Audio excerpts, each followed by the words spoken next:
નમસ્કાર મિત્રો, આપ સૌને મારા જય શ્રી કૃષ્ણ. મિત્રો, આજે આપણે શીખીશું કાચી કેરીમાંથી પાપડ કેવી રીતે બને. મિત્રો, કાચી કેરી એ વંશ પરંપરાગત રીતે આપણે વર્ષોથી એનો ઉપયોગ કરતા આવ્યા છીએ અને એની સ્વાદિષ્ટ વાનગીનો આનંદ લેતા આવ્યા છીએ. આ કાચી કેરીના પાપડ છે ફક્ત ઉનાળા પૂરતું નહીં, પણ તો આખું વર્ષ આપણે સાચવી શકીએ અને એનો લાભ લઈ શકીએ એના માટે આપણે કાચી કેરીના પાપડ બનાવીએ છીએ. અને આ કાચી કેરીના પાપડ કેવી રીતે બને, એનું યોગ્ય પ્રમાણ શું છે અને એની ખાસ ટિપ્સ શું છે, એના વિશે આજે આપણે જાણીશું. મિત્રો, તો આ વાનગી બનાવવાનું આપણે ચાલુ કરીએ. અને જો તમને આ વિડીયો ગમે તો લાઇક, શેર ને સબસ્ક્રાઈબ જરૂર કરજો.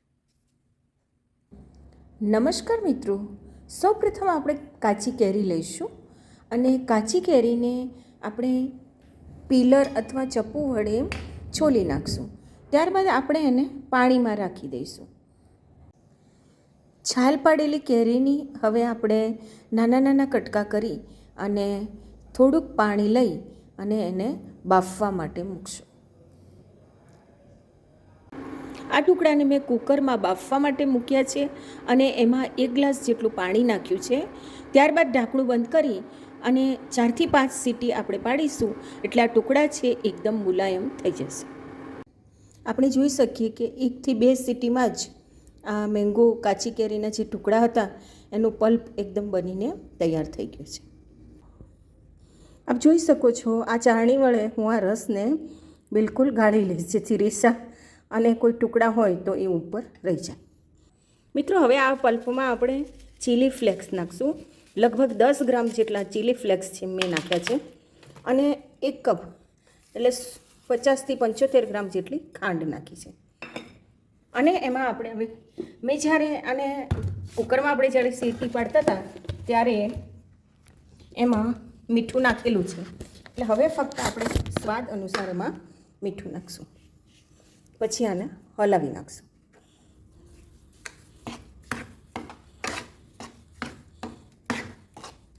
બીજો મસાલો ઓપ્શનલ છે, તમારે જીરું પાવડર અથવા મરી પાવડર નાખવું હોય તો નાખી શકાય.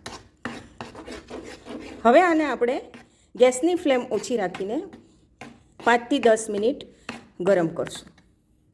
મિત્રો, હવે આપણે 1 ચપટી જેટલો ગ્રીન કલર છે એમાં કાચી કેરીના પાપડ છે એ ગ્રીન કલરના થાય એટલા માટે આપણે નાખ્યું છે.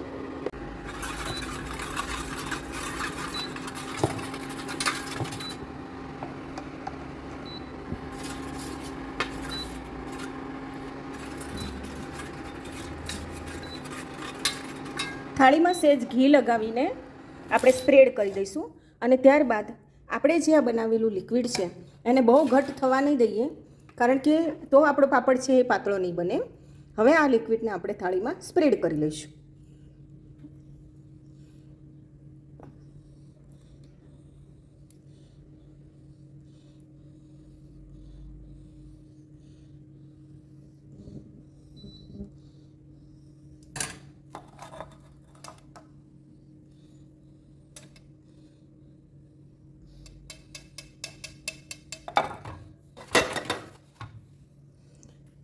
હવે આ પાપડને આપણે 2 દિવસ એકદમ સૂર્યતાપમાં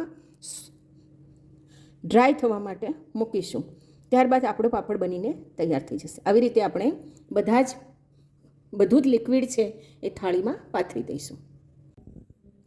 મિત્રો, સૂર્યનો તડકો એટલો બધો પડે છે કે 2 દિવસમાં આ પાપડ છે એ સુકાઈ ગયા છે. 2 ડીશ મેં ડાયરેક્ટ સનલાઇટમાં મૂકી હતી અને 2 ડીશ છે સોલાર ડ્રાયરમાં.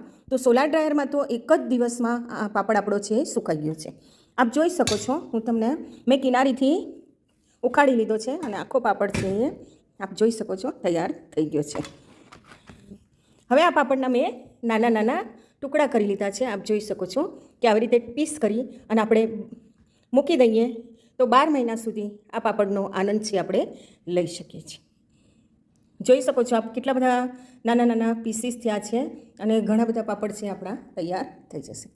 મિત્રો, આપ જોઈ શકો છો કાચી કેરીના પાપડ છે બનીને તૈયાર થઈ ગયા છે. એનો આનંદ આપણે 12 મહિના સુધી માણી શકીએ. ધન્યવાદ.